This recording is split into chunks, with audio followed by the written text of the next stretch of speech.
Hello and welcome to another edition of Wall of Reds. Yes, it is the biggest live United panel show on Tinternet. This is where we get to talk about the weekly goings on at Manchester United, look ahead maybe to what's coming up and just have a good old chit chat between a load of Reds from around the world. As you can see, I've got loads of people on with me, so it'd be good. Let's see if we can get a load of likes on this video so other Reds can come and join in the live chat.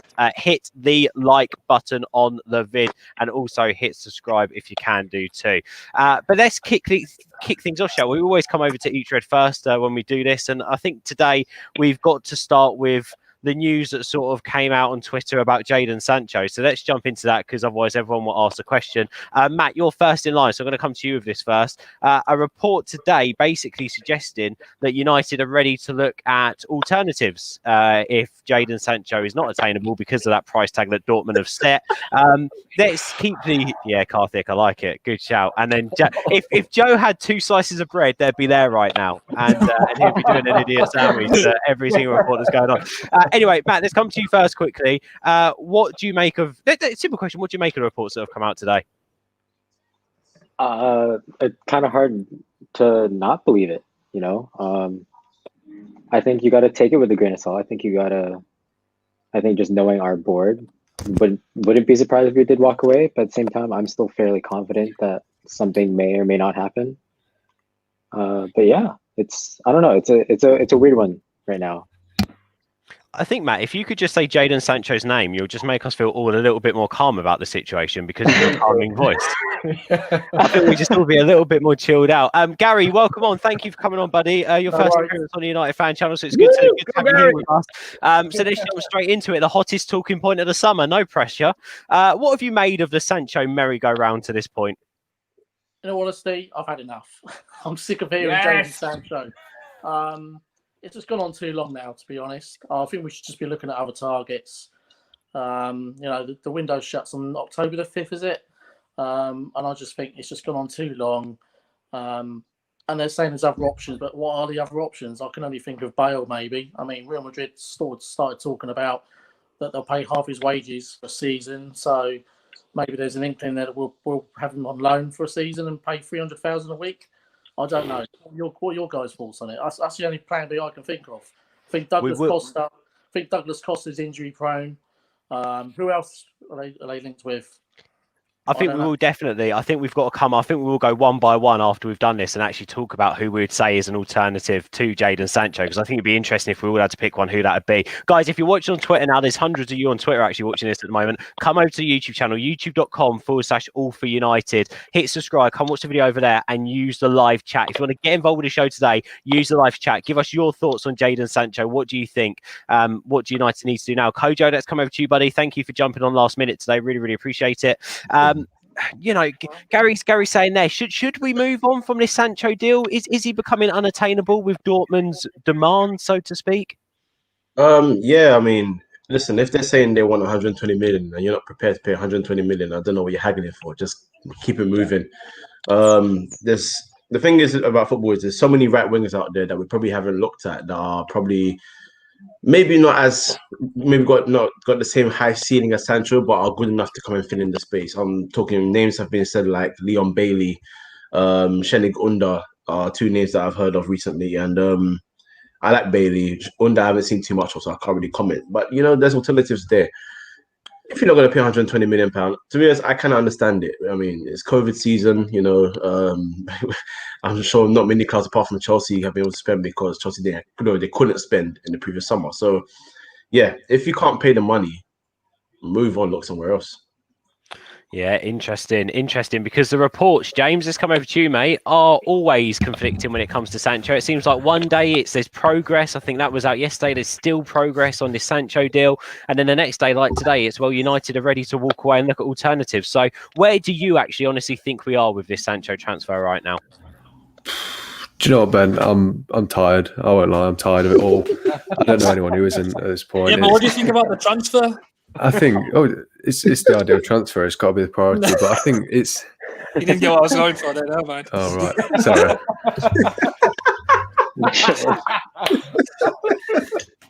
I think the story that's come out today. I think it stinks of a media brief. I think we've seen the same thing a couple of times already this summer. That we're going after Kingsley Coman instead, going down those sort of lines. I think we're still just playing cat and mouse with Dortmund just to end up paying what they want at the end of the day. I think it's all pointless, and that's why I'm tired of it all now. Yeah, I mean, and that's absolutely fair enough. I think we're all struggling to keep up with what's going on. Karthik, thank you for jumping on, buddy. I know you've been out on scouting missions today, which is pretty cool. Hope everything's going well with Stretford Paddock. Jadon Sancho, someone's just put it here in the comments. KTPY10, it's actually leading on to my question, actually. Sancho is not worth £108 million. United dead right on walking away. What do you make of that, Karthik? Is Jadon Sancho worth the money that Dortmund want? Well, he was quoted at about 90 million last time we were in for him, and that was last summer. Since then, he went and did, 15 goals and 15 assists? So, yeah, he has 20 and 20, even better. So he's added an extra 10, 15 million onto his price tag. So can you really blame them for asking for that much? No. And what I find more ridiculous than the Sancho story is we're not willing to pay 30 million for the best left back in La Liga. Yeah. So if we're not even willing to pay that, what do you think about Sancho? Regardless, I think we should be spending that money for Sancho because he is worth it. He improves our squad straight away, and it's a no-brainer. It's a known thing that United go into negotiations and go, no, we'll pay you this much. You want 20 million extra? No, sorry, no. And then 15 days later, we'll go back to them and go, actually, you know what? Yeah, we'll give it you. Go on. So we'll get him anyway. Yeah. I mean, it's interesting because, like you say, that's how United transfer works. But it just seems this one, it's just gone on for so long. It's taken so much time. There's so much conflicting report. Don't know who to believe anymore. It's Fabrizio, right? Or the English press, right? Everyone's got a different opinion, Joe. Fabrizio's always right. Always right. Always. Oh, he's not saying anything at the moment, which is quite worrying. Other media sources are. So, Joe, do you think now then, do you think Jadon Sancho is going to be, where are you on a percentage wise, where are you at? Will Jadon Sancho become a Red? Jadon Sancho is going to be playing for Man United within the next couple of weeks. This is a fact, and no one will dissuade me otherwise, all right? The deal is done, okay? And the typical shite that we're going through now is that we're saying, oh, we're after Gareth Bale, we're after Douglas Costa, which are such a downgrade on Jadon Sancho that it makes Dortmund go, oh, are they actually in for it? Yes, they actually are. It's always the way we go. It's bullshit. We have him. We've had him for weeks, and it's just about us paying the extra bit of money. It's doing my head in, okay? He's our player. He'll always be our player for the next couple of years until someone comes in and gets him off us. And that's just it. It's mind-numbing, and it's going to put me into an early grave, but I might as well get him on my back because we have him. Wow, I'll tell you what, never ask an Irishman what he thinks of the Jadon Sancho transfer. I've just learned my lesson. You nearly, mate, I thought something was going to happen to you. Then you went red raw. Yeah, that's how much I believe in my club. I went red to match the jersey.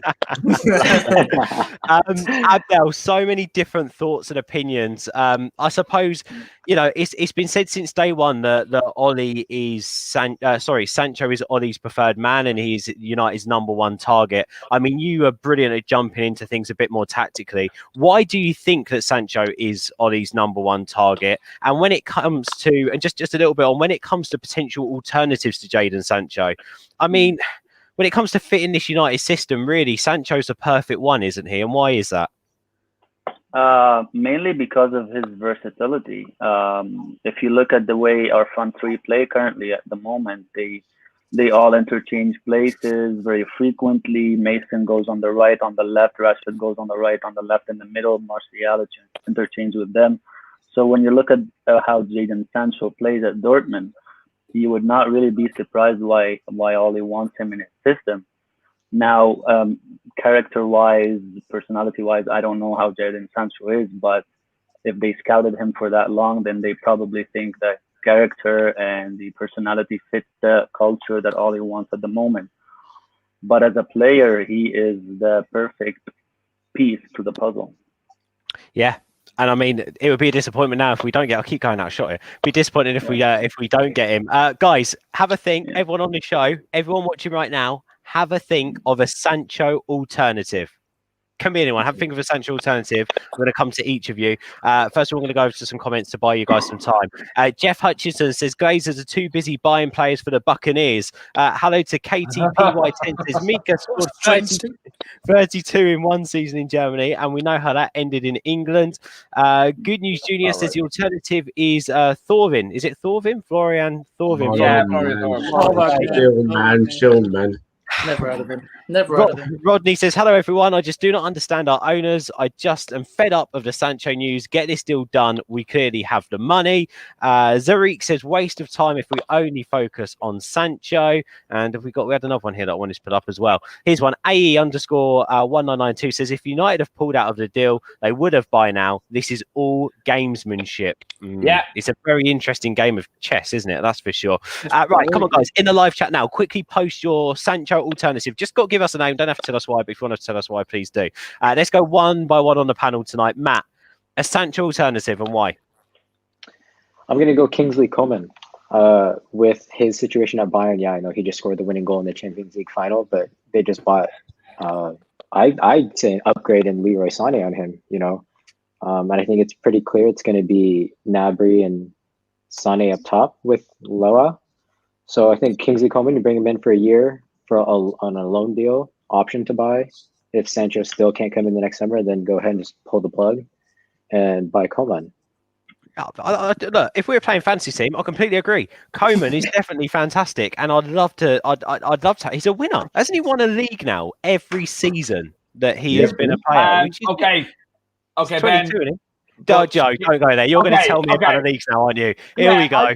No, I'm just going to say, Kingsley Coman has not won a league. Because if you put in that bracket, Shaqiri has also won several leagues and Champions League. Whoa, that's not fair. No, but I'm just saying, has Kingsley Coman won a league for a club, or has he been part of a winning team? He's definitely offered more than flipping Jordan Shaqiri. The guy that scored the Champions League final. Also, Divock Origi scored in the Champions League final as well. All right, it doesn't mean they're the best players in the world. Okay, and he's damn good. No, I would say Coleman is good, but he is not like a level to start for us. Are you saying you want Kingsley Coman to start with us for the next 10 years? He's not my choice. That's Matt's problem. Matt, you do. He came into defending and went, actually, you know what? The reason why I made that point, there has got to be a certain winning mentality there for a kid who's only been within a winning side. I don't care what anyone says. It works out. If you've been around winners your whole career and you've won titles your whole career, there is going to be something ingrained to you that other players in that United team won't have right now, that extra push to make it over the line as a winner, to get hold of that silverware. So I think it does play in his favour, and I do think he's a quality player. Again, I'm not saying that he's my choice, but what I'm trying to say is I think if you're Bayern Munich, you're stupid to let go of him. So Matt, I'm not trying to take you away from your opinion on what you're saying, but I think he's probably the most difficult alternative to potentially go for, but a great shout. Which, by the way, also Always United 1, 2, 3 here makes a good point. There is no one, which is fair enough debate over. Really, isn't it? We'll come back to you on that. Gary, let's come over to you. A Sancho alternative. Are you going to stick with Bale, like you said a minute ago? I'm going to stick with Bale. He's proven winner. He's won the league, he's won Champions League titles. The only thing he might have to do is check out the golf courses in Manchester. If he's injured a couple of times, but he's proven. I think it'd be a short stopgap for a season. That's as a loan deal. Do you know what my opinion on Bale is, and anyone else can jump in here as well, is that actually I think we'd be taking such a risk with Bale and potentially going backwards in our strategy. But also, if you're telling me that we've got the choice of taking him on, or he's going to end up at a Spurs, or he's going to end up at another club that are sitting around us pretty, I would rather he's at United than at those clubs. That's what we did with Sanchez. I don't think Spurs can afford to pay $300,000 a week. But that's what I don't think he sits in with United's new recruitment policy. But the thing with Bale is that nobody wants him. All right, I do think he'll end up in Spurs because Madrid will do a deal. No, the reason I think on loan, because Madrid will do a deal with Daniel Levy where he'll probably pay $120,000 out of his 300 whatever thousand a week, just because Madrid want him gone. Okay, and Levy will look like a hero for bringing him into the club, even though he'll spend 6 months on the treatment table, 3 months in the golf course, and he'll score against Arsenal. So so no matter what, they'll have him for a year, and they might have a buy at the end of the season, a buy clause on top of that. But I don't want him. Did Jose get on with him when he was at Real Madrid? He did, didn't he? Yeah, but he was playing then, Did wasn't he? No, he wasn't there. Was he not there? Was he? Jose No, he wasn't there. there. He was fired the year before. Jose won't be there the full season, so it's fine. It was Ancelotti that had him. Can I quickly ask? Did anyone else on the Wall of Reds or anyone on the panel want to go for Coman or Bale as well? Anyone else want to talk about Coman or Bale? No, I don't want either. Just double checking, just because then I'll come straight to you now instead of going on to someone else. But fair enough, Gary. Good point made. Anyone else in the comments for Bale? Let us know. Kojo, who were you thinking of as a Sancho alternative? Leon Bailey. He's just as young as Sancho. I think he's probably older by like 2 years, but he's a younger alternative as well. I think based on the idea that Ole is trying to build a team for the future as well as now.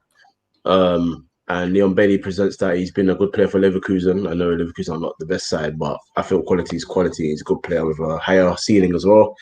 Had a bit of a difficult season last season, but I still think he's got a lot of quality to bring to a team. He's a pure right winger. He can cut in, he can go out wide as well. So I think he's a natural alternative. And he's like £30 million. That was quoted by Leverkusen. So, I mean, I'm about to say 30 million, pay that, but then like someone said earlier, you know, they don't want to pay 30 million for Regulon, so I might as well sharp about that and just say stick on the jersey. Anyone else, Leon Bailey? No, Kojo, I love you, but you're wrong. Abdel, you. I love you too, man. But damn. Cool. Right. Let's move on. No, I'm good. Oh, cool, man. Okay, I thought you was putting your hand up. Feel free to butt in, by the way, if anyone does want to butt in. James, who are you going for? Sancho alternative. I think my alternative would be Adama Traore. I think he's undoubtedly a downgrade, don't get me wrong, but I think he's still young. He's what, 23? He's Premier League proven last season anyway. I understand he's only had one good season, really, but that season was very good. And I think he offers something that we didn't have on the right last season. Well, maybe when James was playing, but he wasn't as good at it. When Greenwood was out there, he wasn't a player that could take the ball to the opposition. He was a player who would pop up in the right areas and finish the ball. He didn't like beating a man, and I think with Adama Traore on the pitch, that's what you get. What it says on the tin, don't you? That's what he does. He beats a man, he creates a chance, and I think that'd be perfect for United. So yeah, I'd probably go with Adama Traore. That's a fair shout. I mean, it's interesting. It's when you say who'd you rather sign, Jadon Sancho or Adama Traore? It sounds a bit mental, but then when you talk about the characteristics of the footballer, I mean, I can see your point. Karthik, what do you think? No. Who are you going for? I mean, who are you going for? No one. Tell us why. Because there isn't one. Look around the world. Tell me how many world-class available right wingers at his price point there are, and you'll say Jadon Sancho, and that's it. Because no one else is available right now. You can't go out and buy a player of his quality. If you want someone of his level or maybe better, you're adding an extra 80 million to your price tag anyway. So what's the point in having this discussion? You've got to look at someone within his price range. We're looking at about 100 million, which is what we're putting up front, 90 to 100 million. Who can you get of his quality? No one. And he's the one who fits our system. That's what we've been doing as a club. We're going for people who fit our system, people who fit the character profile, and that is Jadon Sancho to a T. Anyone else saying no one? I think everyone's saying no one, but I mean, anyone else want to argue that it's no one? So we've got two different names coming up from Joe and Abdel. I'm looking forward to this. Joe, who are you going for? Yeah, Carter kind of took mine in more of a joke. I was going to say Seamus Coleman.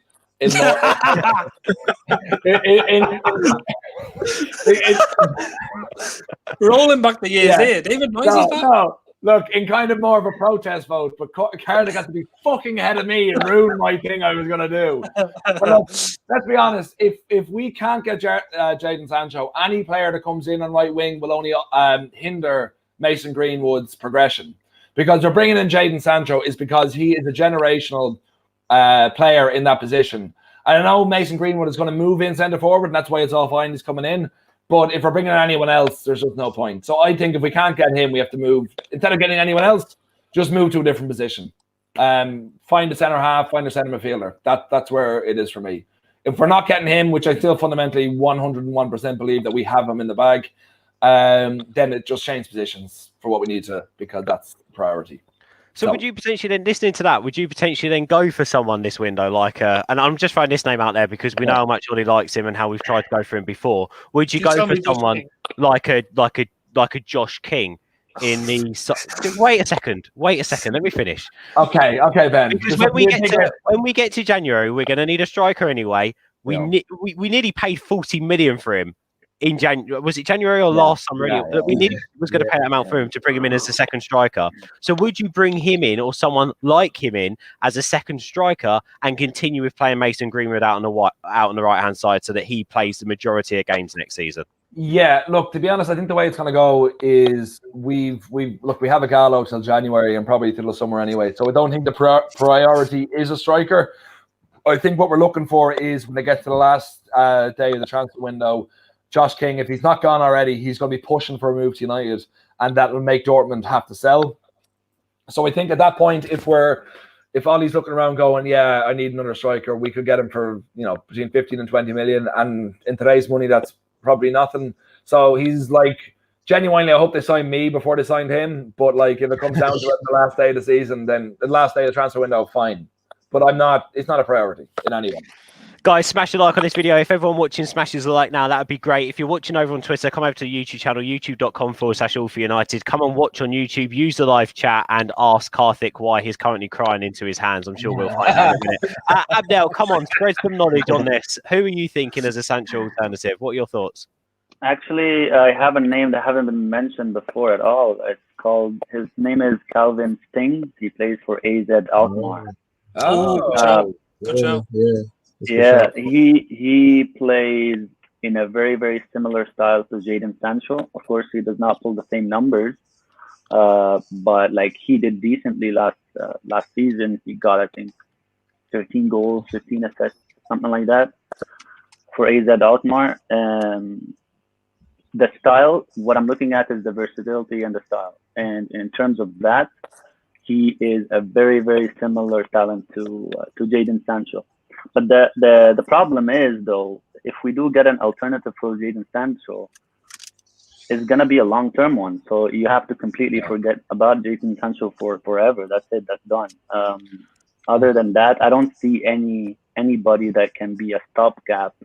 I mean, Bale, honestly, like I don't want to get into Bale, especially not from talent-wise, from personality-wise. So that's the only alternative I see that could fulfill the same exact thing and probably grow with the team. If we don't get Sancho, if we see there is no way. Yeah, good points made. There's loads coming in on the chat as well. Musa says Bale is a world-class player, though. No. Jacob says I'm torn between a right footer and a left footer on the right wing. He also says Sancho fits our needs the most for sure. Rick's going with you here, Karthik. Nobody.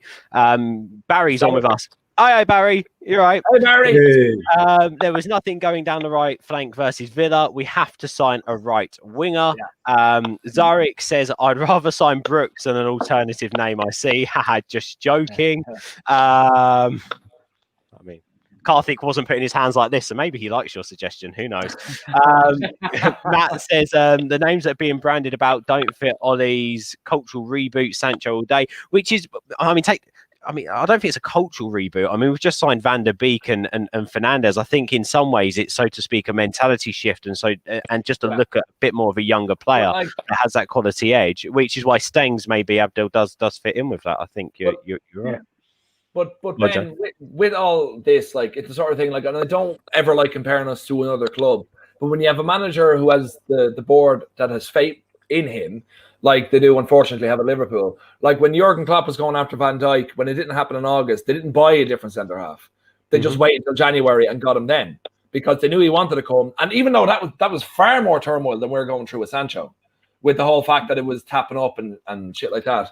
So it should just be a case of if we don't get Sancho, the player who he wants more than anyone else, to fit his system, to fit his style, to fit his image for the club going forward, we don't get anyone. We wait and get him in the next window if he wants to come, and we make it happen. But it can't just be a stop. Joe, I don't know if I can live with that, Joe, man. Yeah, But it go on, has to be. Gary, what was you going to say there, Gary? Quickly. I just Gary think has this is the hand only ideal. I just think this is the only ideal opportunity we're going to get to sign Sancho this season, because I think next season you're going to have Real Madrid, Barcelona, even Bayern Munich maybe, they're coming in for him. This is the only time we're going to get. Next I will season, say, forget. yeah, I will say, and I have my hand up, Kojo, as well, so you can't talk. Okay. I will say, when we were on Good and Bad and the Ugly, which I thought didn't come to my mind, Carl said then that who says that every Barcelona, Real Madrid, and Bayern Munich and PSG will be able to spend next summer with the whole thing COVID is now? Do you know? Well, who says we'll be able to? If we can't spend it now, who knows it? What state are we going to be in this time next year? Well, that is an argument against what I'm trying to say, but I have a hand up, so you can't say anything against it. You didn't have your hand up. You didn't have your hand up. But no, I do agree with that. But if Sancho wants to come to us, which seemingly and everything, and there's no reason why he shouldn't want to come to us, and he's wanted to come to us for the past year, there's no reason why that will change. Do you know? And if we stand firm with the manager we have, and he says, I don't want anyone but him, that should make Sancho want to come to us more than ever. Do you know? I think that's an important deal we've missed out. He's agreed personal terms, so he's literally just being patient. He's being patient, and if it takes, I don't know if I'm allowed to say this sort of stuff on here, but if it takes the piss, then he will force the transfer. Yeah, I mean, but also he's being a professional as well, which I actually agree with. I can't remember who made the point the other day that they'd rather see someone acting like Sancho is than going on strike, because there's a good chance that if they do that at one club, they could end up doing it at your club. It's a good thing he's not doing that. Yeah, it's a good thing he's not doing absolutely. that. So I'm not worried about the fact that reflection of his character. So yeah, 100%, and I quite like that. Let me just quickly go on, Abdel. Sorry, I was just gonna say that even if we do wait till next year to get Sancho, let's say we don't get an alternative, the only advantage United would have is that, as reported, Sancho wants to return to the Premier League, not any other league. Yeah, so there's still a chance. I see that as an advantage point for us. Fingers crossed. But then again, we have to do the business this year, because if we go back in for him next year and we haven't got Champions League football, we don't look like we've improved in what we're trying to do. And we're not going to get him, and by not getting players like Sancho, we're not going to progress. So, and with other teams around us potentially progressing, it's that's my main worry. Let me just quickly go on, Joe. One more really quick point. I want to stick with the fact that I think that we still are going to buy him in this window, but I'm just saying if we aren't going to get him, I'd rather us change tactics than buy someone else, because we will get him eventually. Boom! Got it in 10 seconds, Ben. Jeff Hutchinson says Jimenez of Wolves, and here's other one to throw in. Rick Moore says, go get Mahrez. I don't think that's attainable. And Fo70 says, just dragged on far too long. Everyone is frustrated with this. Sancho's worth the price, and I can't see another player anywhere near his quality this summer. And we will end on that. I mean, a great. And Usman's in the comments. He's not feeling well today, which is why he's not on. Let someone else talk, Joe, for sake. Thank you, Usman. I hope you're feeling better soon. Everyone just put your hand up. Should we just mute him? No, I'm joking. Thank you, Joe. You know we love you. Right, let's move on anyway from Sancho. Abdel, I want to come over to you, buddy. You appear on Breakdown and Banter quite a lot. Have you watched back the friendly? Honestly, no. You haven't watched it back. Have you seen some of the comments on it though? I'm just wondering if you'd be able to make a little comment on pre-season and the fact that yesterday's going to be our only pre-season friendly. How worried about that are you going into the game this weekend? Now we can say. The only worry I have is just that everything is a bit disorganized with the way that, like, Bruno is in Portugal, some other players were on international duty and they haven't come back yet to train with the team, and I don't know who else is somewhere doing something. So it feels like the players, everyone is still in a different mindset, and we literally have 6 days until the league starts. So it will take a lot of work to get them back into their rhythm again and training together and playing how they used to play with post lockdown. So that's my only worry. But from the I've seen like an extended highlight of the game yesterday, and it seemed like the ones who were here, the ones who already started training, there's a rhythm, there's a flow, there's they're taking on everything that the system that Oli has set up very well. So that's a good sign, I guess. It's just the ones that are still out there not doing anything yet. Yeah, I've got to admit, I only watched the first half. Anyone else watch any of the game properly? Anyone else watch any? Yeah, What's the yeah. build? A little bit. Kojo, what did you make of Van der Beek? Van der Beek was impressive. His link-up play was good. He was very comfortable getting at players, advancing the ball forward to get into the key areas in midfield to receive the pass and turn on it as well. So he looks quite what's the word I'm looking for? Convincing in his football. Good. Well, good too, yeah. Yeah, I was impressed. Obviously, you know, it's United fans because we didn't win the game. There's a whole thing about we lost to Aston Villa, and it's a friendly, man. Take it easy. That it happens. It's football. But yeah, Van der Beek was good. He was a bright light. So hopefully we get to see more of that in a higher level starting next weekend. The thing that made me laugh as well about it was that if you actually watched I only watched the first half, so I don't know what happened second half, but watching the first half, the only time they had the ball was for that goal. Completely right. Yeah. I was completely right. Like United were in an absolute rhythm, and they played it like a training game. Especially Rashford played it like a training game. Bloody hell, some of the skills he was coming out with, it was like he knew there was no one there, and he forgot that he was going to be on television afterwards. He was putting players on their asses. Who else watched any bits of the game or saw some highlights? Just quickly, so I can come over to a few more. Anyone else watch anything? Saw Van der Beek a little bit on Twitter, a couple of clips. Quite good. I was going to actually, Karthik, let me come over to you quickly before we go and speak to anything else. What have you made of all the chat around Luke Shaw? I mean, it's quite a difficult one. I think he played an all right part in the pre-season friendly, and Ollie was saying that he's been brilliant in training going into the first game of the season. What are your thoughts on him, and sort of what are you expecting? Is there any particular reason you've asked me this question? I know you're a big Luke Shaw fan. Yeah, no, I'm not a big Luke Shaw fan. He always comes back from pre-season looking all right, and everyone goes, "Oh, look, he's back in shape." And then he does the same thing all season. The guy can't make an overlapping run. He did it for 2 games post-lockdown, and everyone went, "Oh, look at this. Luke Shaw's back in form. Fantastic." And I'm just like, come on, lads, have a bit of standards about you. You're not going to go on Marcus Rashford when he doesn't score, but he's played about 15 different through balls.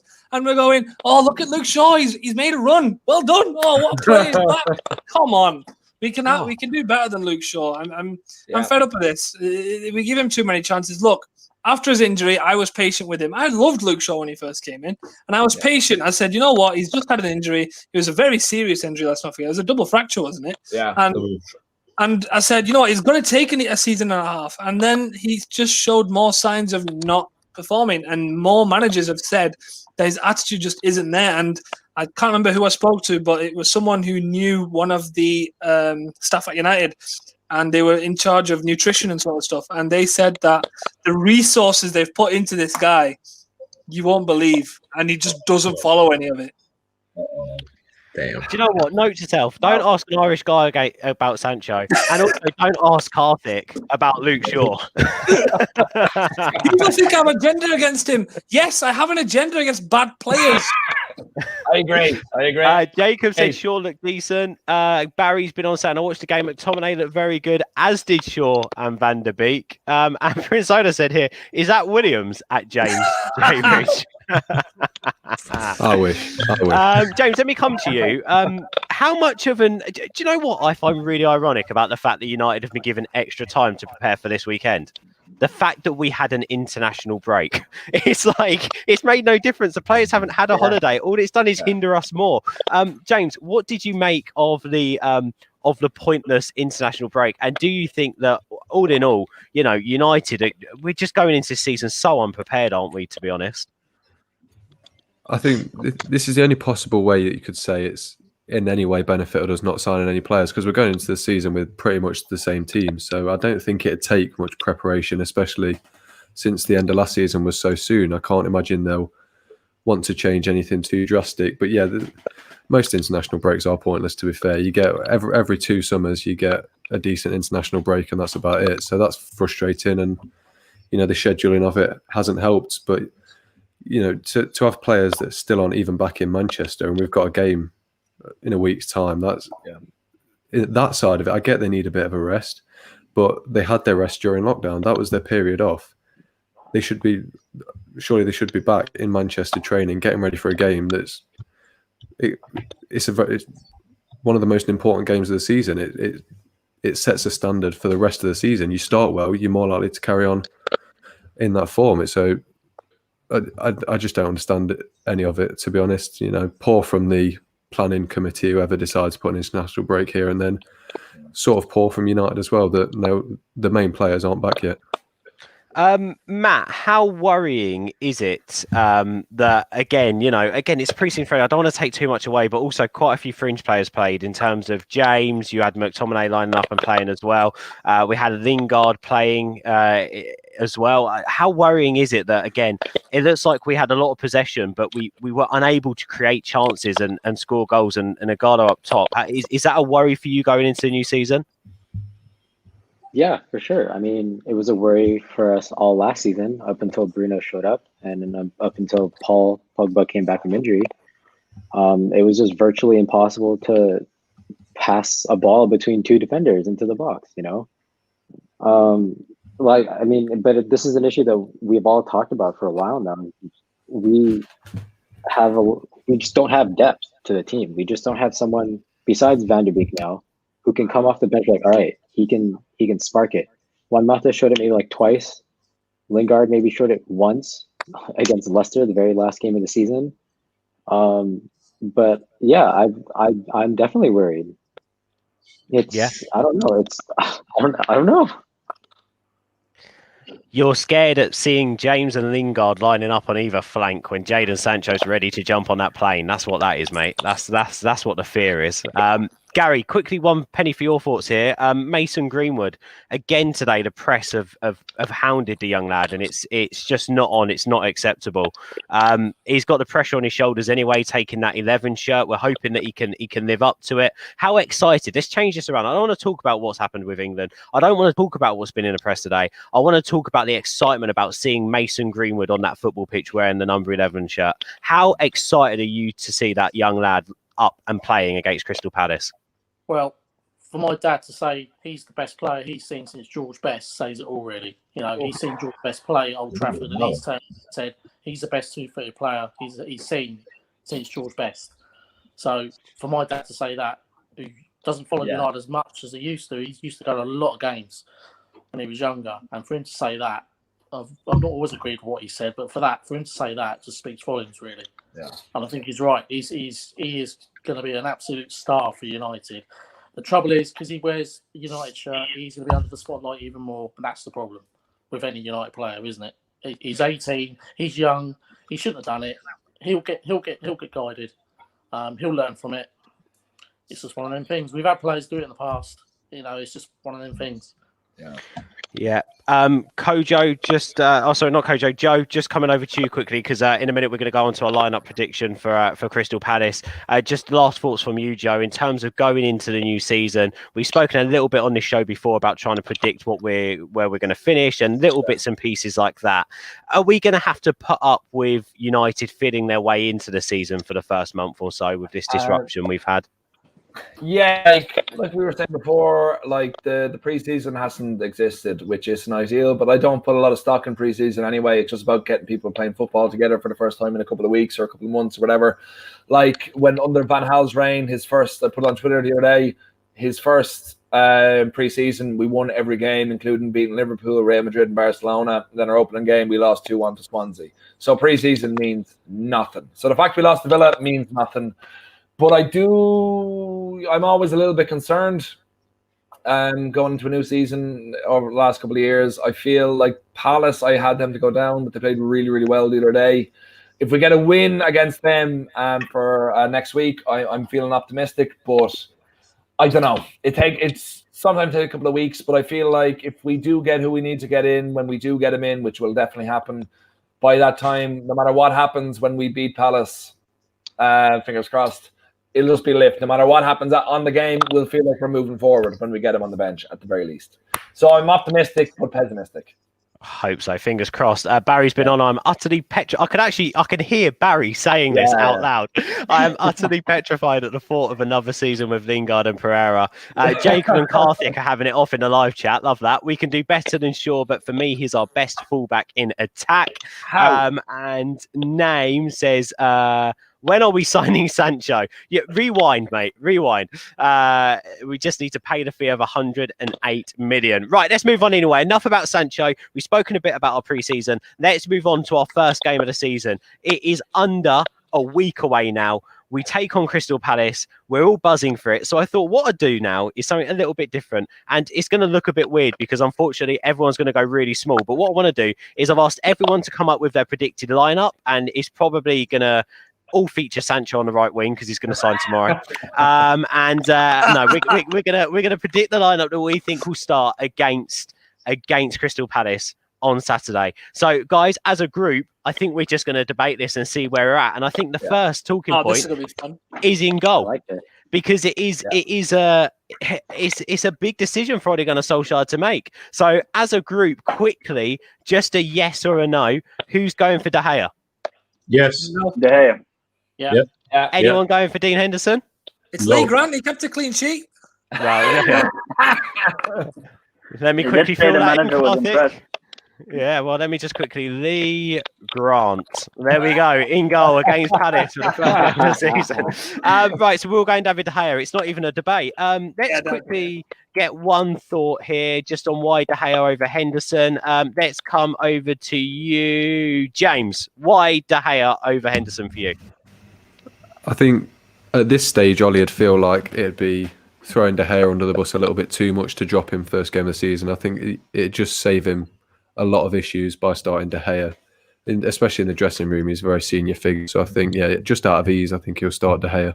Whether he deserves to start or not, that's a different question. But yeah. Okay, fair enough. Good point. David De Gea starts in goal. Right back, I take it we're all with Wan-Bissaka. Woo! Yeah. There's only one Bissaka.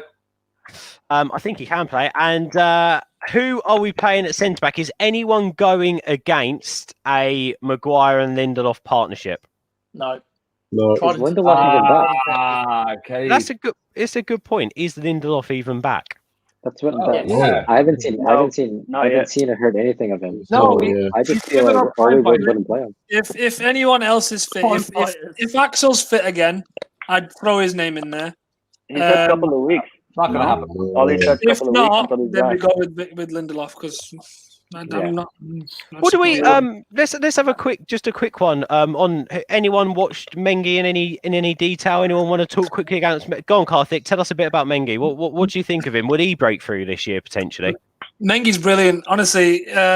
He's when you have to immediately compare him to Axel because obviously they're both young. They both come through the academy, so they're the instant comparison. And Mengi at his age is probably better than Axel was at that age. He's very strong. He's very smart, and I think he's captain of the 23s, isn't he now? He's everything that you want in a centre back, and Ollie was impressed with him. That's why he's even played him against Villa. And I think this season we'll see a bit more of him. And by next season, he'll be part of the squad. He's good enough to get in. Same with Ethan Laird. They're both ready. Get him in.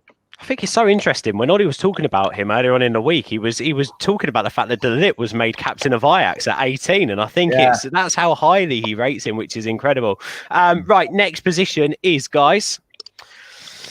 That's me. That's me on my own. Wait a second, where am I? Here I am. No, I'm here. There we are. The next position is seamless. This is left back. So let's take Karthik out the equation quickly. Has everyone else gone for Luke Shaw?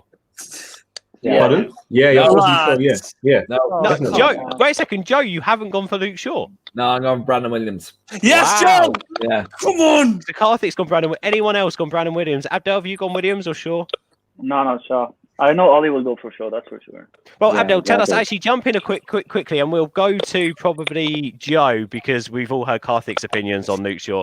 Just quickly, Abdel, jump in a little bit. Why you feel like Luke Shaw fits on his system over Brandon Williams? I think both of them fit, but the problem is just Williams' performances post lockdown was just not as good when Shaw came back post lockdown. And I know Kartik said that he does not do overlapping runs and all that stuff, but I don't know. From what I see, he does it. Maybe not as effective as, for example, someone who like we're targeting right now, Reguilon. Not as effective as someone like that. but he has an understanding with Rashford, and he does allow Rashford the space he needs to cut in and perform better than Williams a little bit.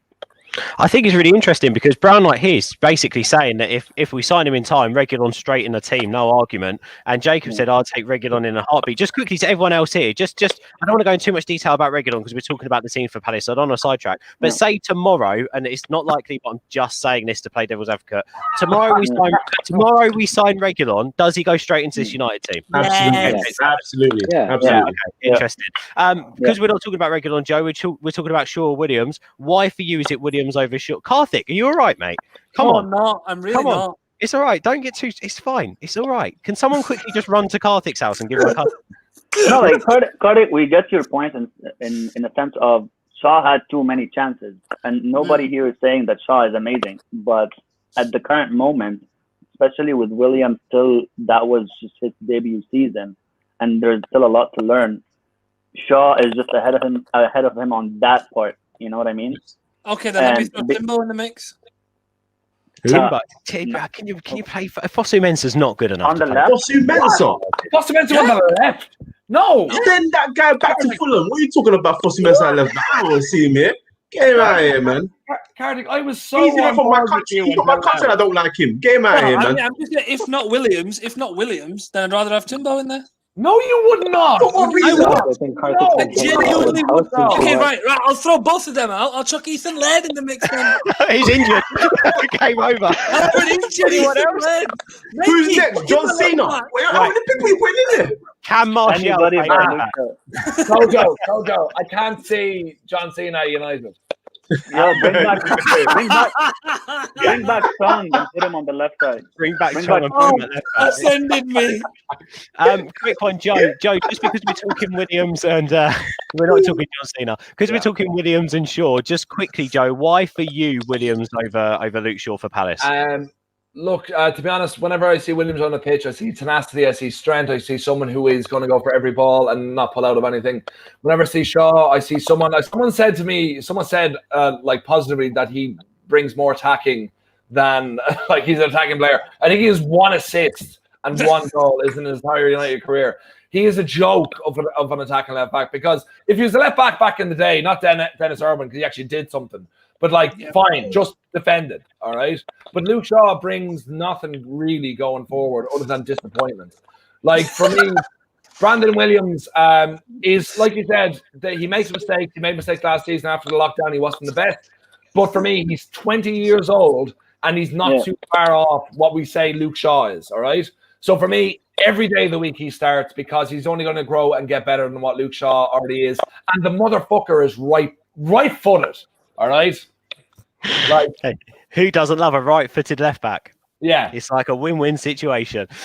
Guys, I am sorry. We are going to have to go with the majority vote of Luke Shaw at left back, but it's fair enough that you've gone Williams. Let's go into the midfield. We'll go 4-2-3-1. So let's go with the midfield too. It's going to be really interesting here because Pogba's not potentially 100% fit for this game. Would you play a not 100% fit Paul Pogba? Yeah. No matter what. So are we all with Paul Pogba? Everyone's gone with Paul Pogba, right? We'll put Paul Pogba in. Yeah. Who has gone with Van der Beek to partner him? Yeah. Yep. 4 votes by the looks of it there. Yeah. Let's go to Abdel quickly. Who have you gone for? If Pogba plays, Matic. Joe, who have you gone for? McTominay. Oh, James, who have you gone for? I've gone for last year's player of the year, Nemanja Matic. I mean, it's a fair shout. Everyone said it was a fair shout. Okay, interesting. So the majority have gone for Van der Beek, so I'm going to have to put Van der Beek in. But quickly, James, we spoke a little bit about Matic's influence last year. So just quickly, do you think that he deserves to start the season? Although, as we know, with Nemanja Matic, he is notably a slow starter to a league campaign. I think it's very similar to the De Gea shout. Whether he deserves to start or not, I'm not sure. But I think Solskjaer won't want to throw Van der Beek in at the deep end. You know, he's going to be playing with a load of players that he's not even trained with yet. Half the first team aren't even back. So Van der Beek won't even have met them, and he'll be playing in a game with them 4 days later. So I think Solskjaer will just try and keep the ship steady and stick Matic in there just for the first game. Matt, quickly coming over to you, mate. Obviously, usually the player who partners Paul Pogba has a load of defensive responsibilities. Van der Beek isn't a defensive midfielder, is he? So why would you put him next to Paul Pogba for this game? Well, for me personally, it really depends if Bruno's even back. I don't think he is. If he is, he is. He's back in training, so he's definitely back for the game, I think. Okay, well then let's be honest. He's going to be he's. I think he's our number 10 then. Reason why I'm starting all three of them here is I think Palace is they're going to play a Hodgson ball. They're going to sit back and hit it long. So we're going to have the ball pretty much virtually all 90 minutes. May as well just stick in the three most creative players you have. You know. Van der Beek and Paul Pogba don't have the worst defensive numbers. You take a look at their defensive numbers the past couple of years. Combined, it's just over 12 to 14 tackles and interceptions. And I mean, like I said, Palace aren't going to play through the midfield. So we've not got to worry about our defensive midfielder. Kojo, is this sort of what we need to look to do now as United? When we've got these teams like Palace at home, we've got to look at a way to try and play through them. Is that why you would go with Van der Beek next to Paul Pogba for that extra, like Matt said, creativity to break them down?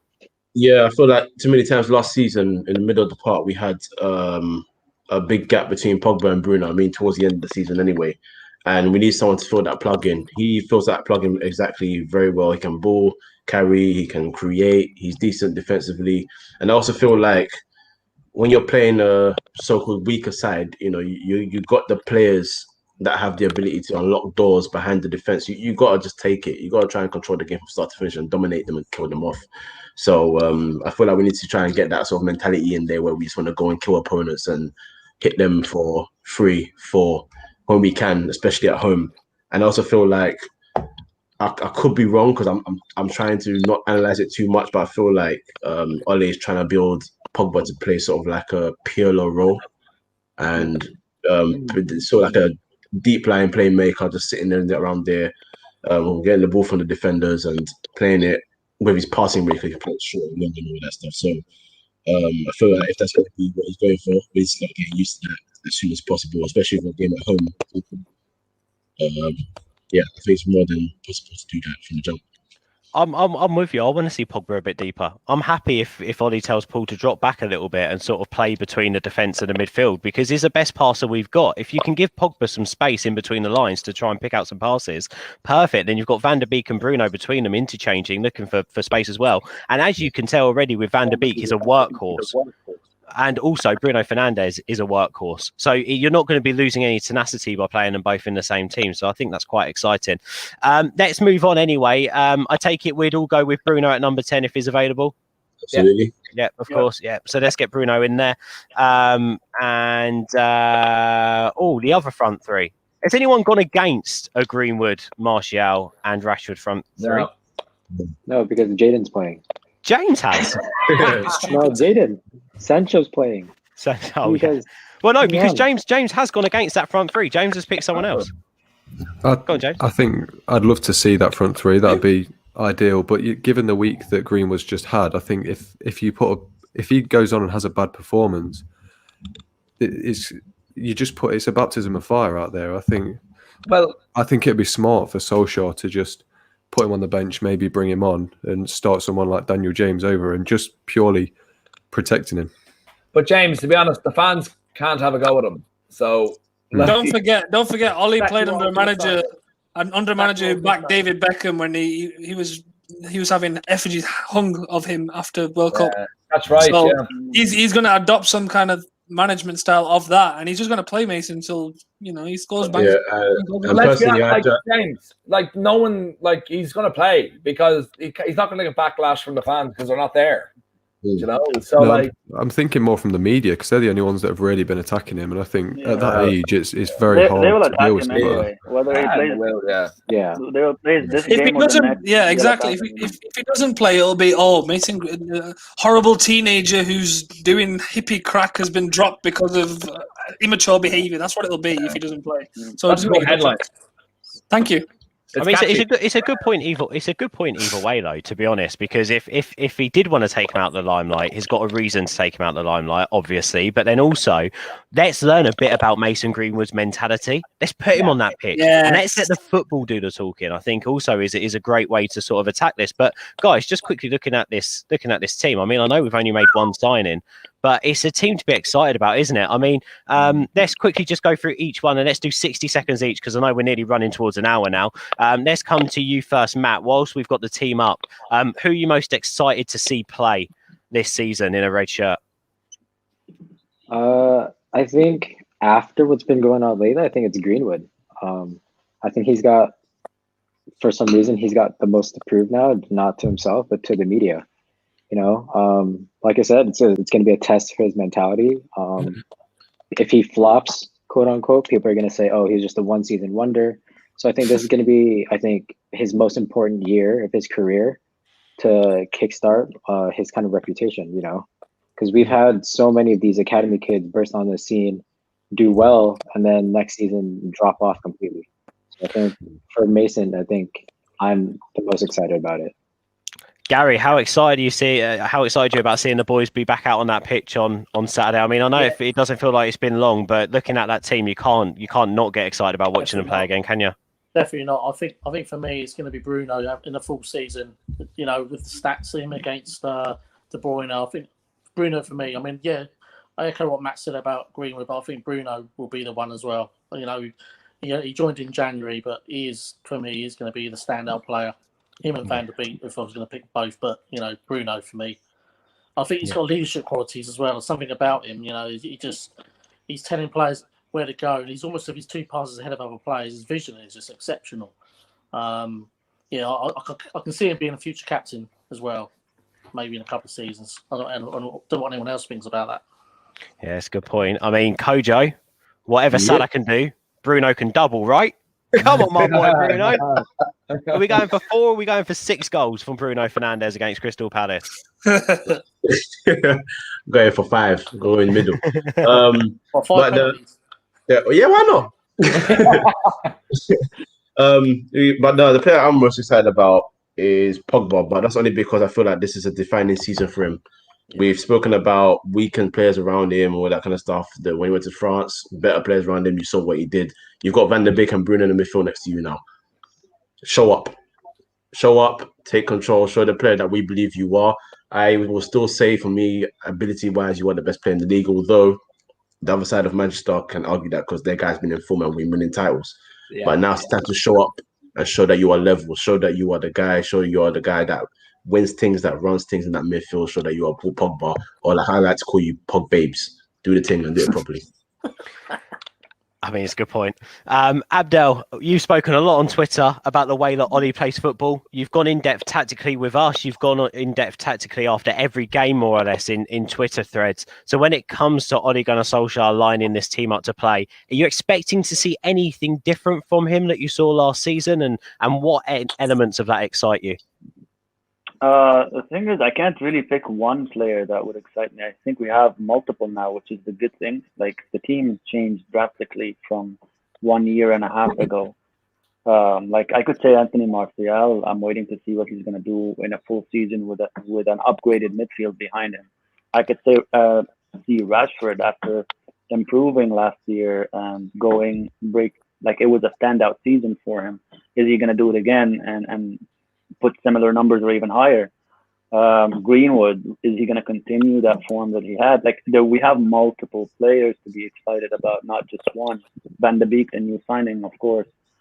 So yeah, I'm pretty excited. I don't think he will change anything drastically because I still think that we do need a more progressive CDM, like Thiago, the one we are rumored to be looking after or targeting, or someone else, whoever. But I don't think he will change much. It will still be the same way.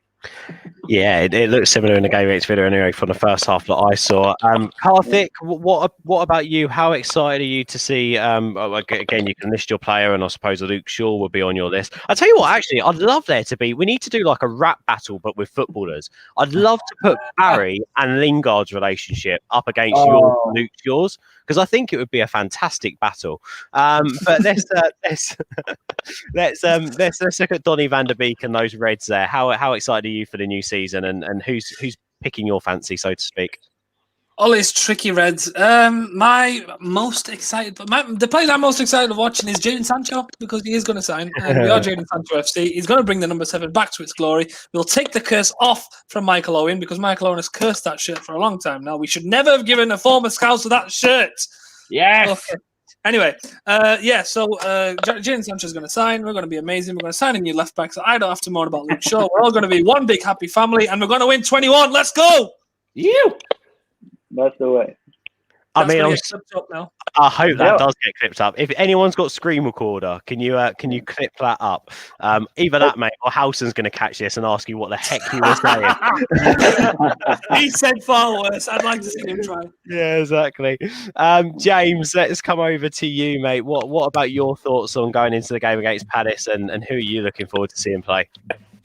I'm most excited for Mason Greenwood. I've got to agree with Matt. I think only because players like Pogba and Bruno, you know what you get with them. They're at their prime. We know how good they can be. The fact that we don't actually know how good Greenwood can be and the levels he can reach is what's so exciting for me. You know, he improved so much last season. If he goes on and replicates that, imagine the player he's going to be at the end of the season. Never mind in 4 or 5 years' time. That's what's most exciting for me. I think to have 2 academy products up front, banging in goals left, right, and centre. I think that'd just be perfect. Yeah, no, and I'm getting excited with the best player in the world next to them as well, Anthony Martial, especially when he's got a ball at his feet. I think it's going to be madness. Messi, come outside. Best striker in the Prem. I keep saying it. I don't care what anyone says. When he's got the ball at his feet and he's running at someone, there is no one who stops him. He's one of the best players in the world with a ball at his feet. Joe, let's come over to you, mate. Do you know what, Joe? I'm not even going to ask you a question. Just have the floor, mate. Go on, have the floor. Thank you. I'm gonna throw everything under the bus here right now. Okay, the player I'm most excited to see, who hasn't been mentioned in our starting 11, is Dean Henderson. All right. No, you didn't. Don't lie. Don't lie. Okay, you didn't know I was going to say Kartik, because the fact is, no matter how we come out with this season, we're going to have a world-class goalkeeper for next year. Okay, because one, we have either got De Gea will finally have a backup that is actually a threat to his number 1 jersey. Like the closest he's had to that was maybe Victor Valdez when he was brought in, but that was more so we knew he was going. We need someone to come in to be number 2 for the next person, most likely. So finally, we have a goalkeeper as good as De Gea was when he came in, but in fact a bit better to go against him. So either he's gone next season, or we have Henderson who comes in probably sometime around November and takes the number 1 jersey, and Brett has it for him for the next 10 years. So there's no other position that compares to it at all. We are sorted there, and come to me when you're thanking that, because I'm the only one who was brave enough to say it. You bastards. I actually thought he was really good. I saw a side to Dean Henderson's game that I'd never. Again, this could be another topic. But Joe is very right, by the way. I think Henderson is going to really push De Gea. It's either Henderson will overtake him, or De Gea is going to get back to his best form. Win-win Lee Grant's name, man. Come on. Yeah. Okay, Kartik, yes, we're very lucky to have Lee Grant as our 3rd goalkeeper. Thank you. There we go. Can we all just thank you, Lee Grant? Everyone applaud Lee Grant. We love you, Lee Grant. He's a hero. He's our extra goalkeeping coach. My favorite thing about Lee Grant is that Wayne Rooney scored his record goal against him. Yeah. Like, thank you, Lee Grant, for that. Gary, this is not what all fan channels are like, mate. Yes, it is. Yes, they are. Brown Knight says, I'll have whatever Karthik is having. A. Marie says, second full season for Martial as a striker with quality around him. Quietly the second most important player. Also, the Grant appreciation tweet. I'm doing it right now. Let's do it. Jacob, Pogbabes, haha. Is there something else here? There's just people talking about Reguilon, and again, it's a midfield chat here. What about Fred? And about the fact that Luke Shaw was the only constant of our 19-game unbeaten run. Let's not get Karthik going. Bruno was. But what's that? Is that facts? Barry put here, good point by Abdul about Shaw and Rashford combining. So there we go. But Barry hasn't won a topic yet. Oh, Okay? this is Yes. different. Okay, I'm just saying, Barry. All right, come at me when you won one. All right, come at me. All right. Look, we've got loads of content coming up. Smash the like on this. If you liked Wall of Reds, I love doing the show. It's absolutely brilliant. Guys, thank you for coming on. It goes everywhere, and I love that.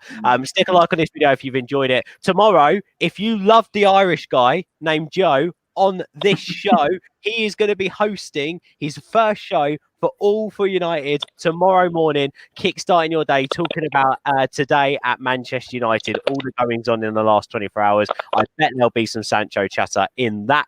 A load of transfer news. We've got the good, the bad, the ugly coming up. We've got another episode of The Topic coming up. I just want to do a massive shout out to Neil. Hope you're feeling better soon, bud. I know that he's been through the wrath of it all, but he's going to be on with Joe tomorrow as well. Thank you guys for tuning in. Go and give all these guys a follow. We'll put their ats in the descriptions as well. Thank you guys for coming on. That has been Wall of Reds. We'll be back next Sunday after we've played Palace to chat about the game and also to look forward to what we've got next, because I think we've got a cup game the Wednesday after next, haven't we? I think so. Anyway, speak to you guys soon. Take it easy. Have a good night.